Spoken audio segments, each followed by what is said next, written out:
So in this mini lesson, I want to talk about generating power, specifically, mostly generating power in a punch. All right. I think you're seeing a lot of misunderstanding of how to generate power in modern martial arts. You see more of a, I want to use the term external, even though I'm not a big fan of that. I think everything becomes internal. The harder you train and the more seriously you understand how to use your body. I was lucky in training with Chen Zhanghua of Chen Style Tai Chi Chuan Practical Method. It's a principle-based system. So everything is, there's a set of rules we follow, there's principles we follow, and we try not to break those rules. All right. And when it comes to like Okinawan karate and Ishinryu and other arts, I see them constantly breaking these rules under the false assumption that this will help their power. All right. So let's talk about a couple of these principles. The first thing is movement should be restrictive. So if your movement is all over the place, if you're, doing this kind of stuff, that's a false sense of power. Yeah, there's no question that a large mass moving at a heavy rate of speed will generate power. 100% true. As martial artists, if we're training to actually be proficient in combat and not just a one-on-one fighting scenario, which is more sport, okay, we have to be able to maintain our balance. All right, we have to be able to change direction. So one of the first things that I was taught is this concept of a rod going through the body. So if I turn this way and you imagine that I have a rod literally going through the top of my head, coming out underneath my crotch, okay, and it's attached to the floor, and the one coming out the top of my head is attached to the ceiling. This rod's not flexible. This rod is solid steel. So I can't move like that, okay? I can't move like that. If I'm this way, I can't move like that. I can't move like that, all right?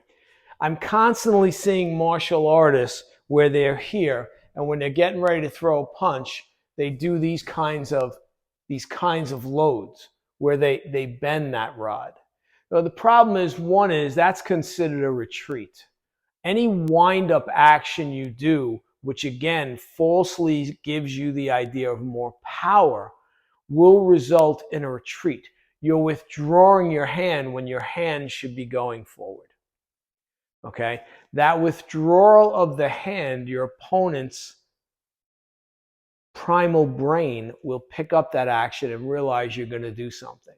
But if the hand only goes forward, okay, then it's difficult for the opponent to deal with that type of strike, okay? So now we have this rod through our body. And I'll stand and say "san" now, but this applies to practical method punches. It applies to feeding crane punches. It applies to Sosu Ishido punches.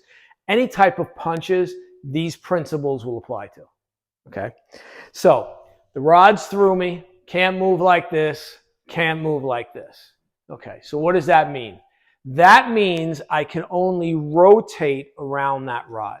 So that means I can only rotate around that rod. Now, here's another rule. My knees can only move up and down. They cannot move side to side.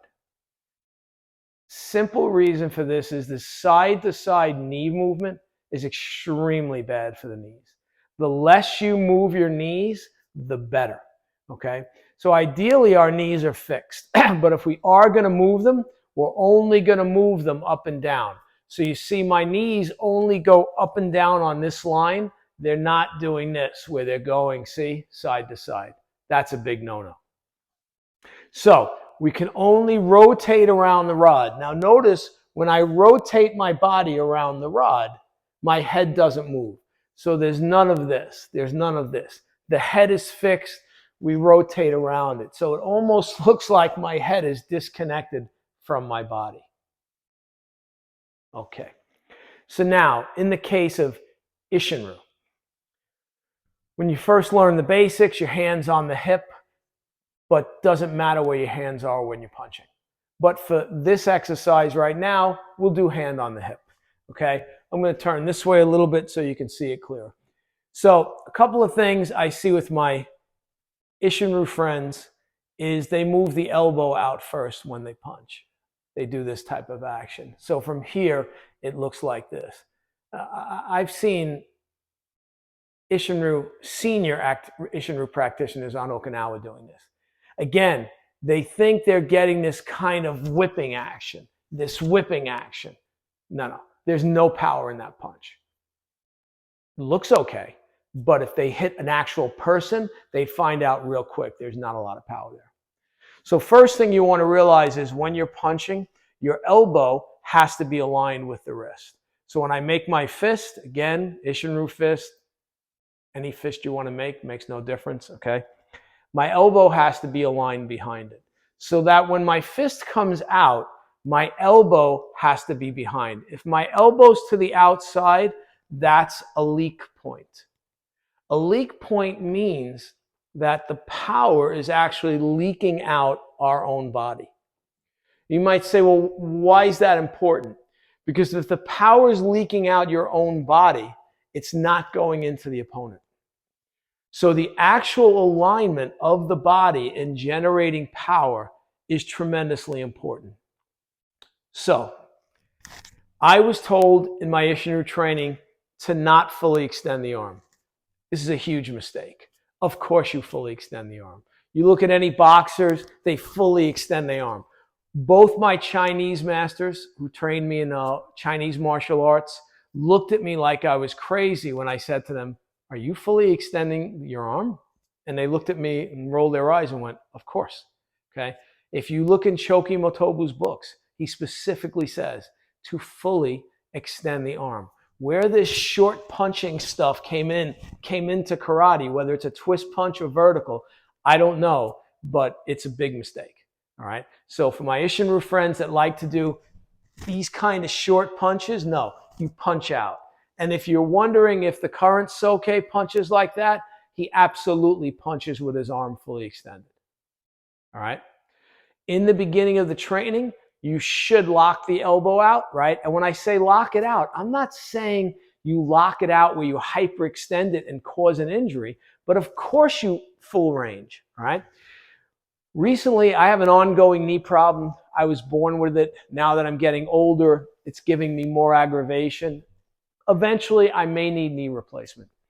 But I just went in and saw my orthopedist.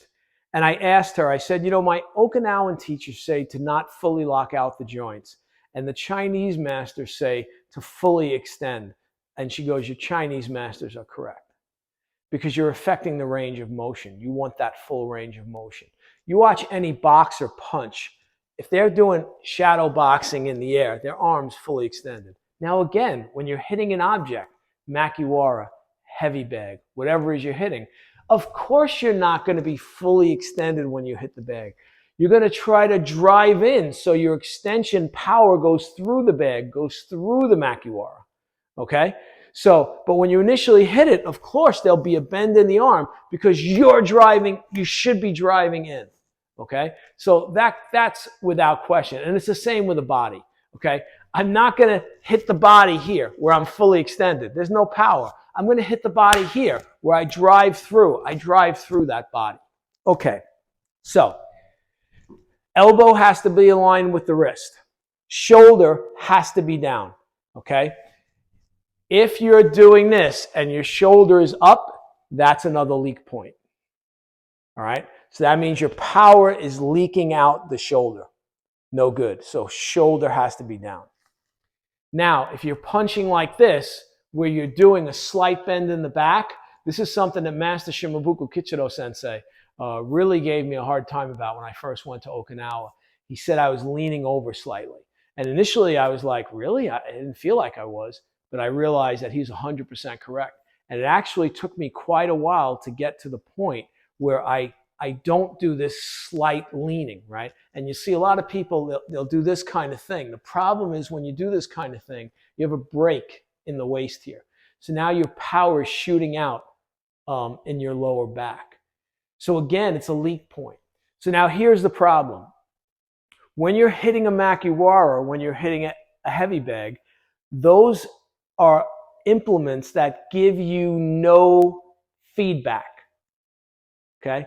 You're hitting that heavy bag, you're doing this with your elbow coming out. Wow, it still feels like, wow, I got some good power. I feel pretty good. You don't realize your shoulder's going up. The heavy bag's not telling you, hey, you're really not hitting me that hard. I know to you it feels like you are, but you're really not. And it's the same with the makiwara.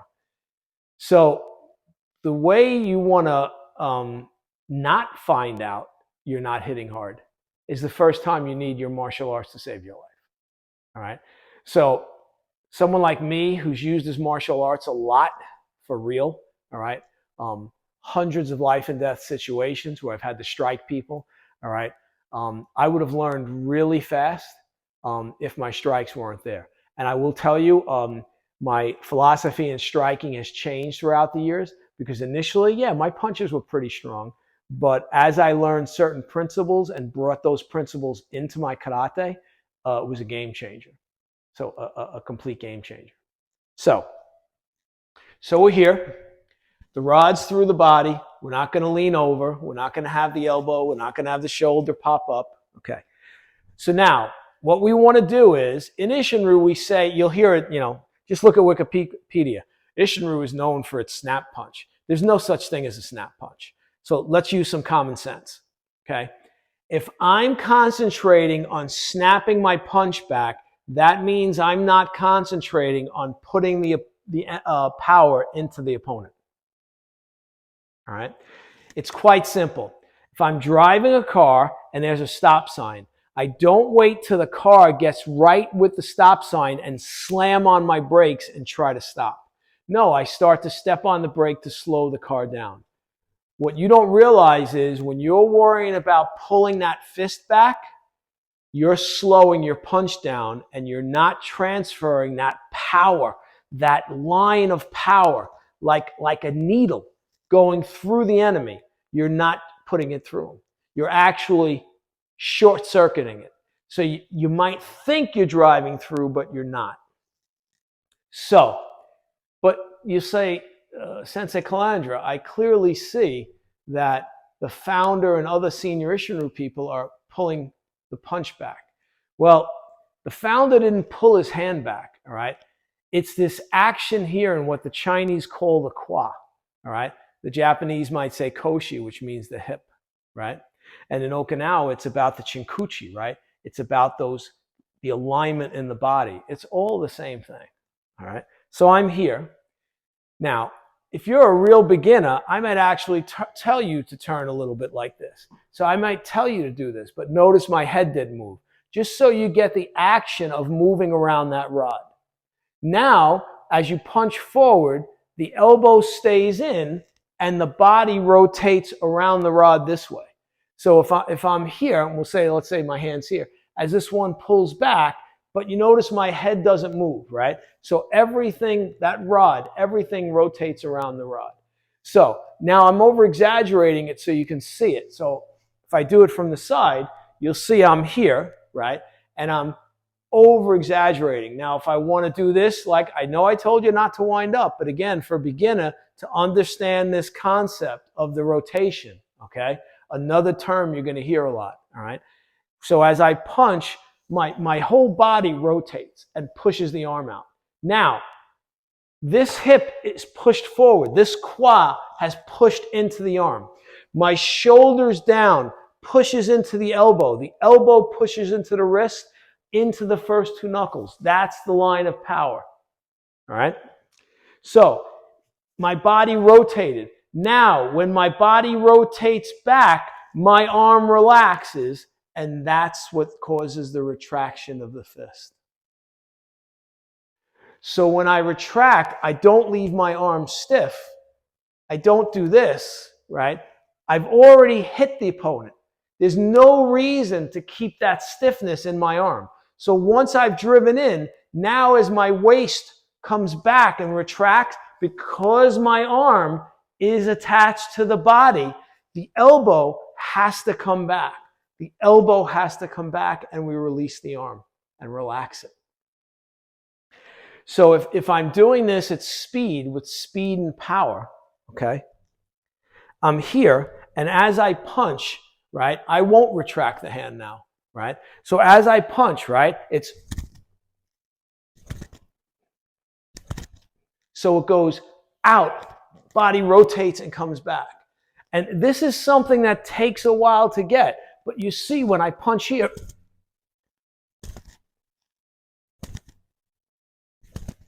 so it only goes forward.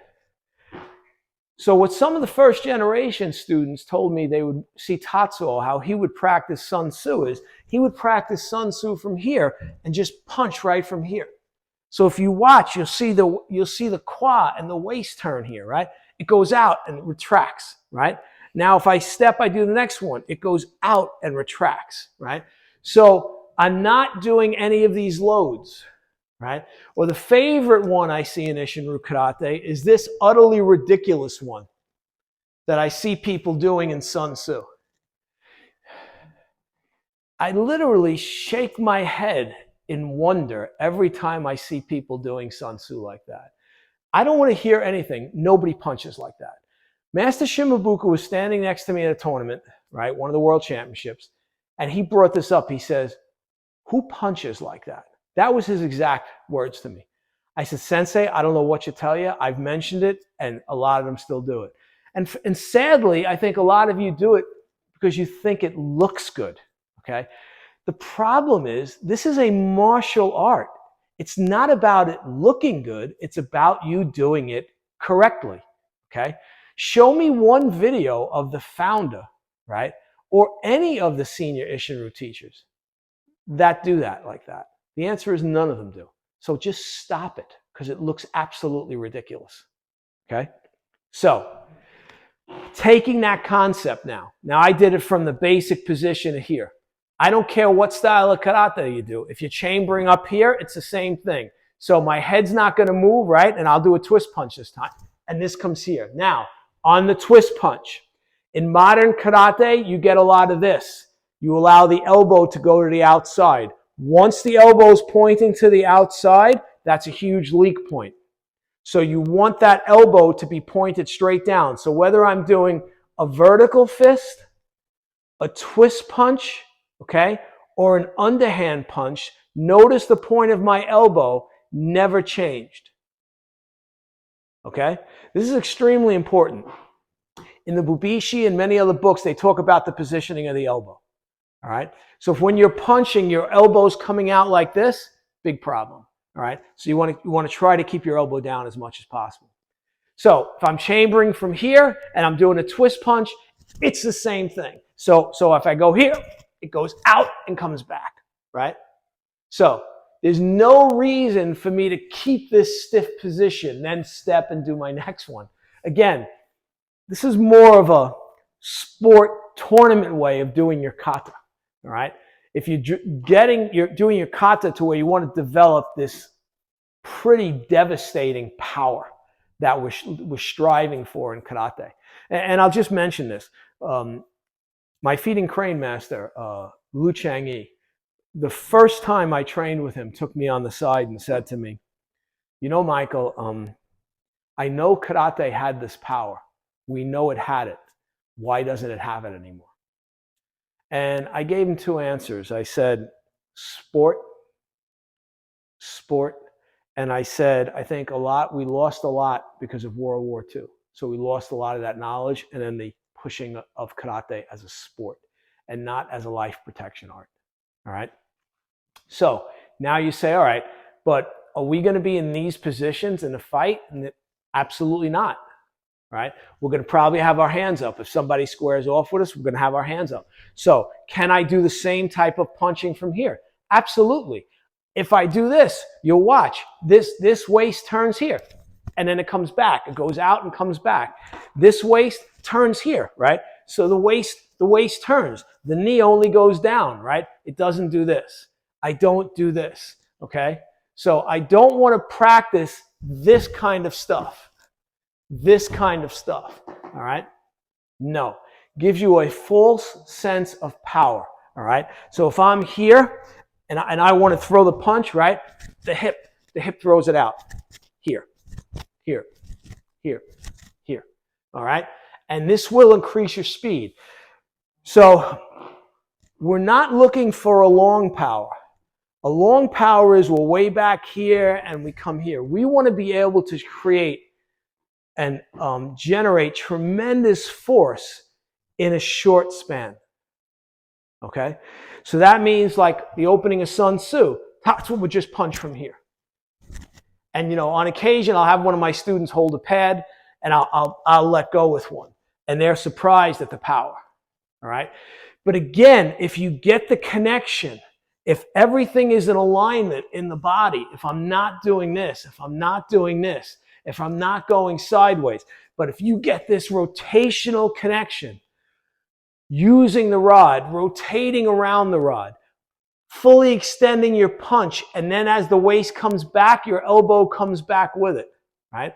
One of the rules in Chinese martial arts is elbow in, hand out. So you say, well, where is that? Well, we have it in Seisan, right? Elbow in, right? Hand out, elbow in, okay? Same when we punch. Hand out, elbow in, okay? But I'm not doing this, so watch.